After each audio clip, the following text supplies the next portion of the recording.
bisa kita mulai? Assalamualaikum warahmatullahi wabarakatuh.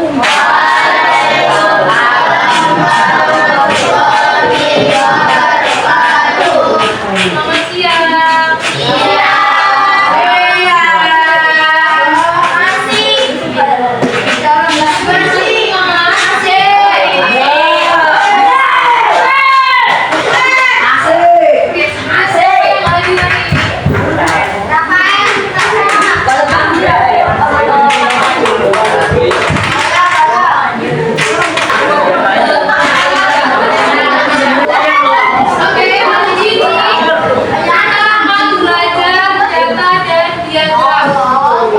Sebelumnya ada yang tahu nggak apa itu data?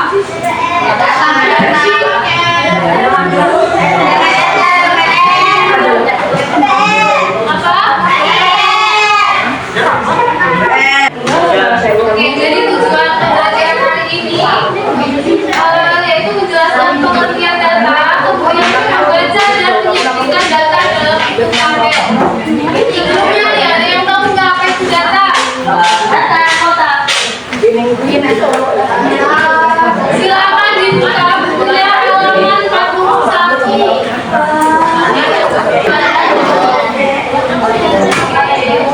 Data adalah kumpulan data.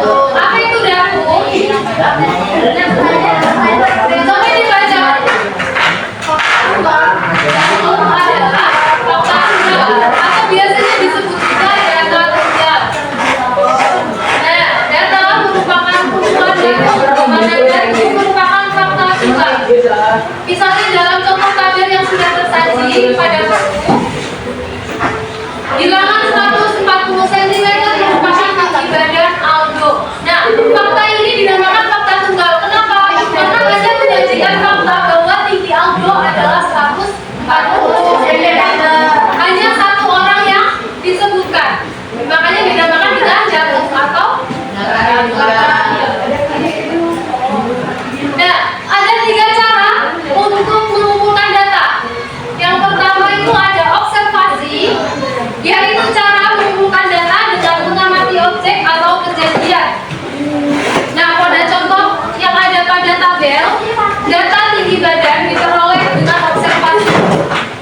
Jadi data yang diperoleh ini dilakukan dengan observasi. Misalnya guru melakukan pengukuran tinggi badan, maka akan diperoleh data tinggi badan siswa.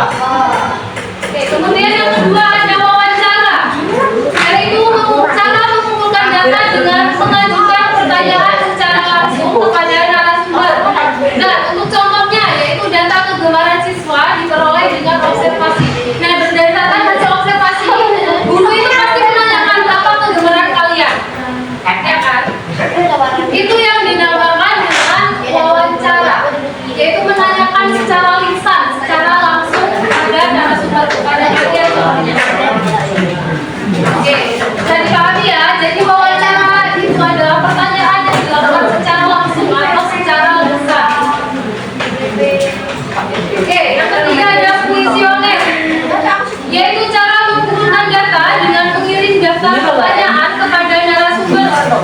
Cara pengumpulan data dengan kuesioner sama seperti wawancara, namun dilakukan melalui tulisan. Jadi kalau wawancara tadi secara lisan ataupun secara langsung, kalau kuesioner ini berupa pertanyaan pada tulisan. Biasanya ada lembar kuesioner. Itu berupa pertanyaan yang harus dijawab oleh narasumber melalui tulisan.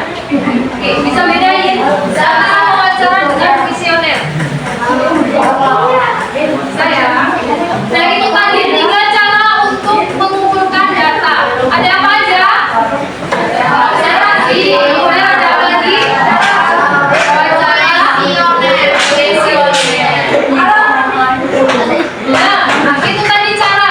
Kalau sekarang berdasarkan jenisnya, data dibedakan menjadi 2. Jadi data itu tidak hanya satu, tapi ada 2. Yang pertama ada data numerik atau data kuantitatif.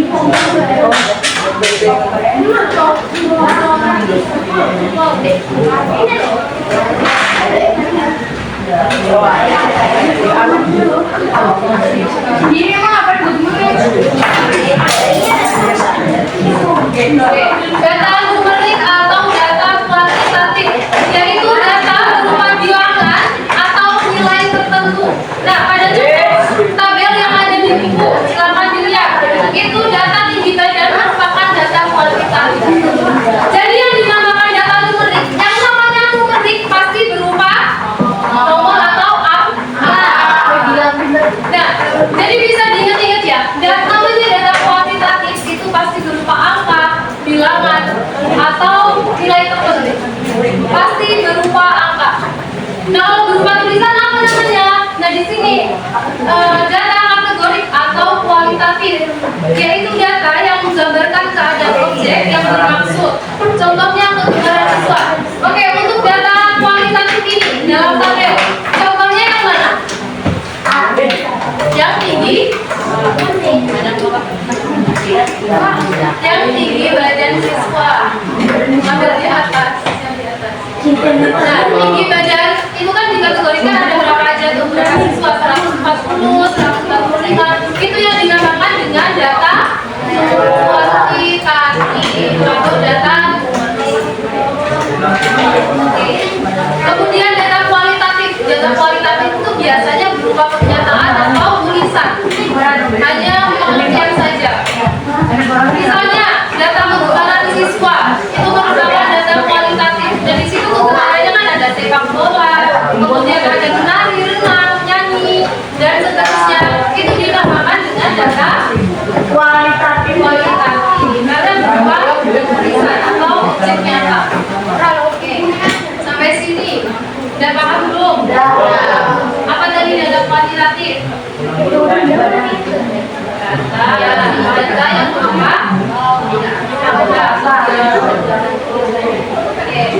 contohnya badan. Terus yang data kualitatif ya bisa dibilang berupa kalimat atau nah, sekarang kita lihat bagian tabel. Agar mudah dibaca dan memahami, data yang terkumpul disajikan dalam bentuk tabel. Jadi tabel itu ada beberapa macam. Yang pertama itu ada tabel garis kolom, kemudian tabel kontingensi, dan kemudian ada tabel distribusi frekuensi. Untuk tabel yang pertama tuh ada tabel garis kolom. Ada yang tahu nggak mana yang merupakan garis, mana yang merupakan kolom?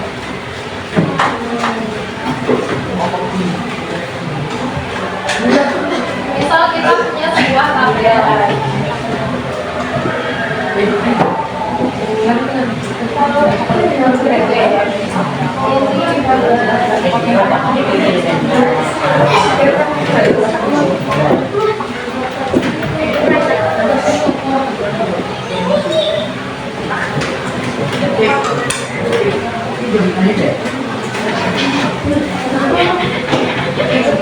Di sini ada tabel. Jadi tabel garis kolom digunakan untuk data yang terdiri dari beberapa garis dan satu kolom. Di sini misalnya ada data penjualan motor di suatu dealer pada periode Januari sampai Mei. Jadi di sini ada Januari.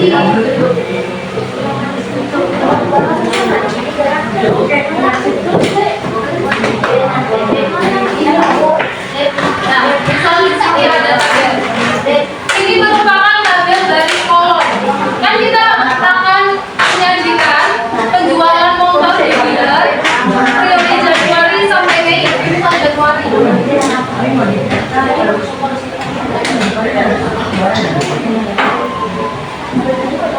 Nah, ini banyak motor yang terjual. Kita lihat satu aja ya. Yang dinamakan dengan kolom adalah garis yang vertikal. Vertikal itu ke bawah. Turun ke bawah. Ini dinamakan dengan yang dinamakan kolom. Ini ya bentuknya vertikal. Kalau garis ini adalah yang ke samping atau horizontal. Kalian kalau ditulis itu kan tulisnya samping. Nah, itu yang dinamakan dengan baris. Oh ya. Baris itu horizontal, langsung ke samping. Kalau kolom itu ke bawah, vertikal.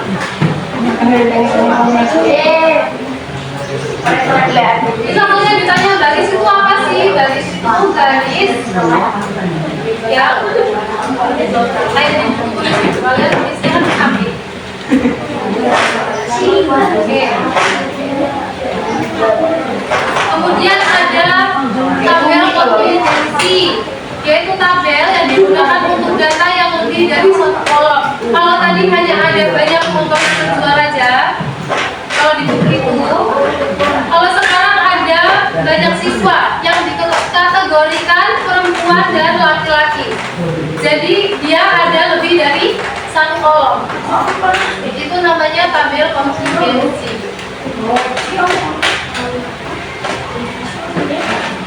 Kemudian ada tabel distribusi frekuensi, yaitu tabel frekuensi yang digunakan untuk data yang dibagi menjadi beberapa kelompok. Contohnya nilai ulangan matematika siswa kelas 7A.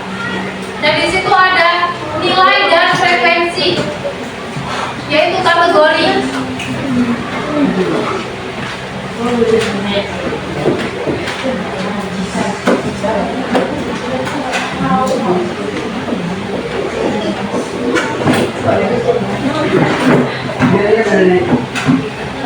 Oke, tentang tabel garis dan kolom bisa dipahami ya? Ya. Kita ke contoh soal.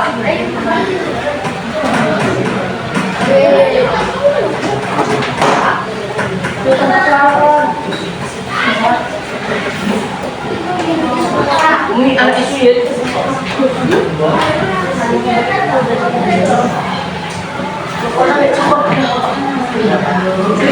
Dan silakan dilihat buku halaman 43. Kayaknya apaan? Kayaknya lagi bahas yang di atas. Berapa kan? Oh ya, halaman 42 berarti di kelas 1. Nah, itu kan ada contoh soal dan pembahasan. Silakan dilihat yang nomor 1. Data siswa kelas 7 di SMP Kartika Bangsa disajikan dalam tabel kompetensi sebagai berikut. Nah, di situ ada pengelompokan, yaitu kelas. Di sini kelas 7A sampai kelas 7D. Kemudian banyak siswanya itu dikategorikan ada laki-laki dan perempuan. Nah, dari data tersebut, itu yang pertama kita akan yang ditanyakan adalah berapa jumlah siswa di kelas 7A. Gimana caranya? Kalau digambar nggak tabelnya?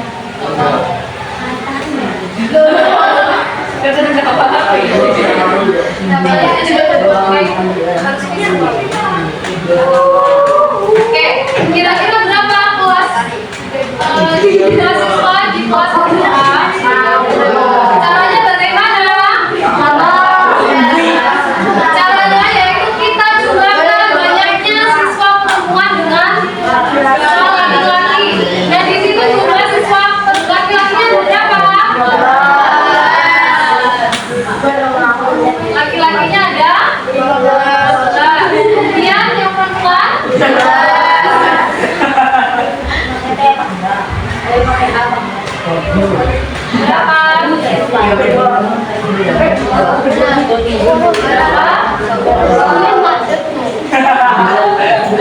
Lima tambah 7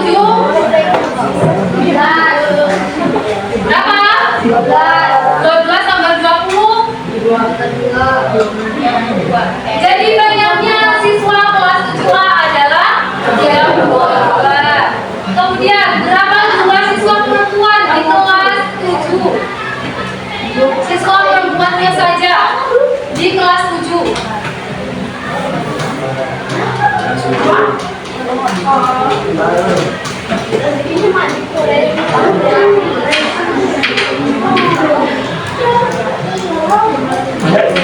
Caranya yaitu kita jumlahkan keseluruhan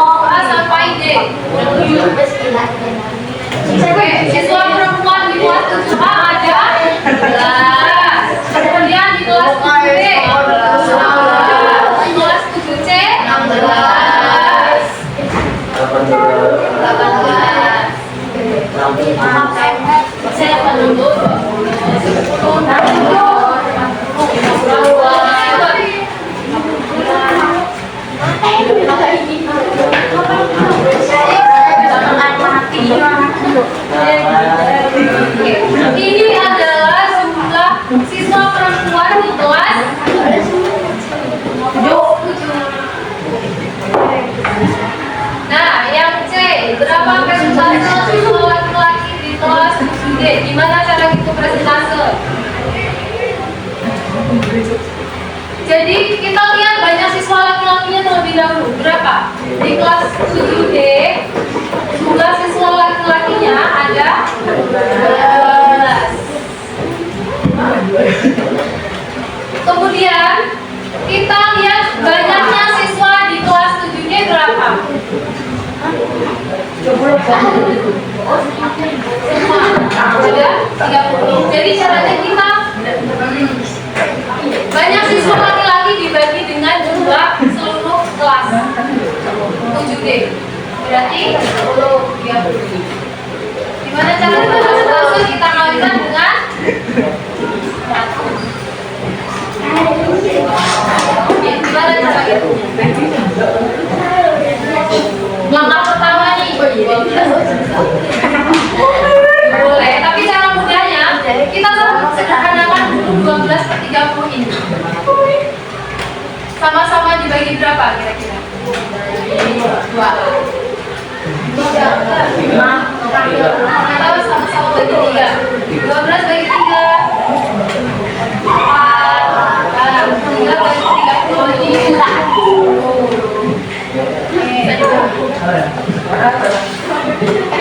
Kita ubah ke desimal. 4 per 10 desimalnya berapa? Kan ini ada berarti ada 1 angka di belakang koma. 1 koma 0 koma 4 per 10 desimalnya adalah 0, lalu dikalikan dengan 100. Berapa?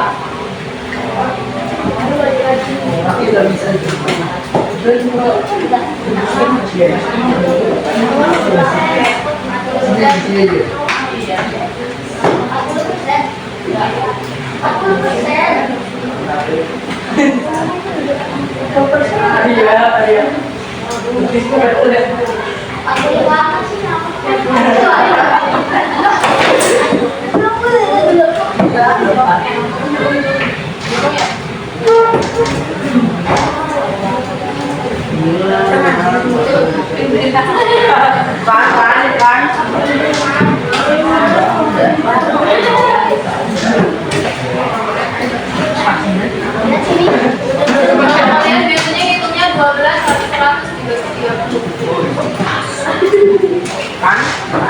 sama aja sih. Ini cara mudahnya. Kita buka ke mau nggak? Sederhanakan, kemudian juga baru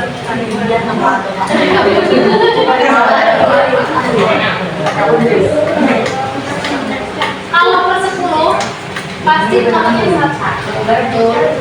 Misal 40. Ini udah semuanya berarti 0,4.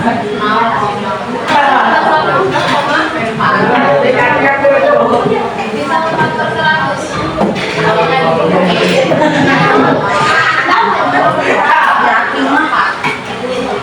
Di belakang koma 0,4.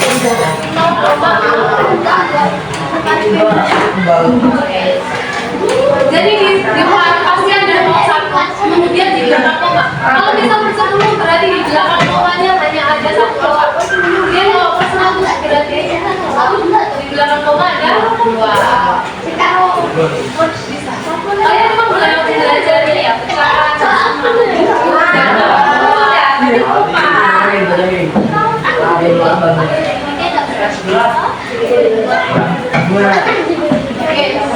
Sampai sini ada yang mau ditanyakan?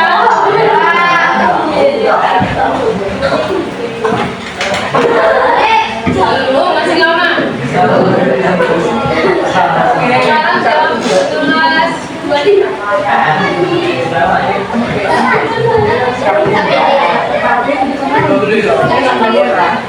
Untuk contoh soal yang pertama, kira-kira soal ini udah paham?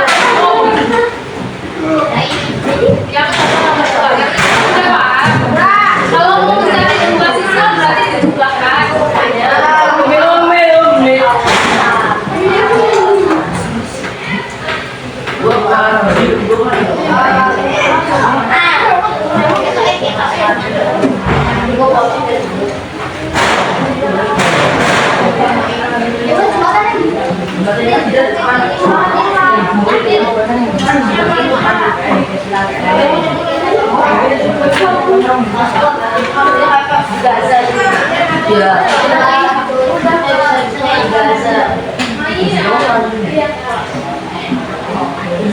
Coba lihat dulu yang contoh nomor 2. Bagian mana yang nggak paham? Itu kan ditanyakan lihat coba yang cek. Presentasi ditanyakan presentasi bisa presentasi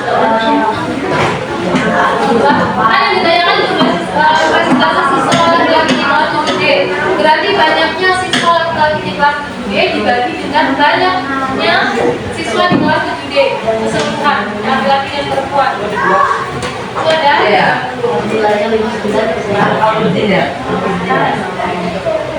apa? Laki-lakinya ada 12, kemudian jumlah siswa kelas 7D ada 30. Maka dibagi kemudian dikalikan dengan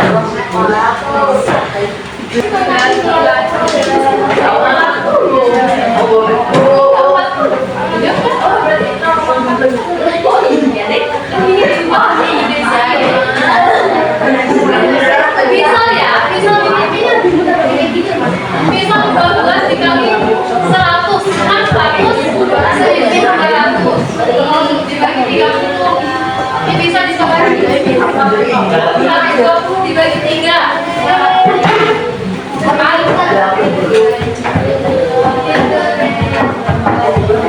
karena kalau secara mudahnya diubah ke desimal itu lebih sederhana.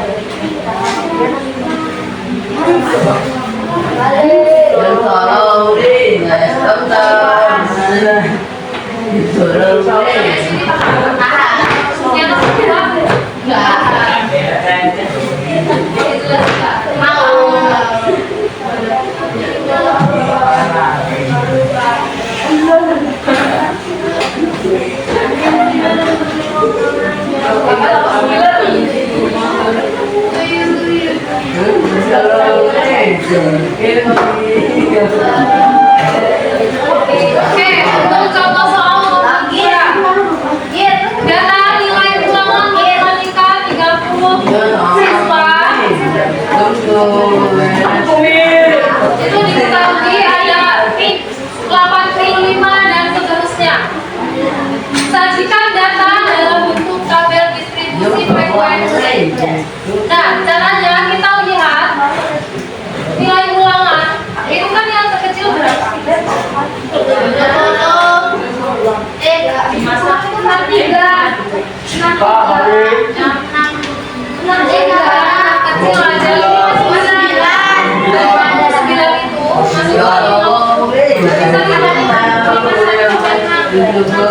itu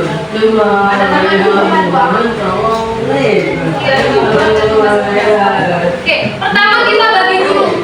Kita cari interval atau jaraknya. Nah, jadi interval 51 sampai 60 itu ada berapa aja? Kita cari nilai yang dikelompokkan dari 51 sampai 60 itu ada berapa?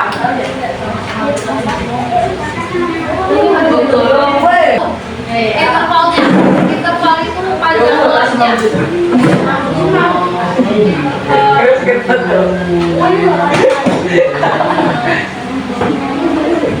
Ada berapa aja? Berapa aja? Ada berapa yang ada di antara 51 sampai 60? Dua.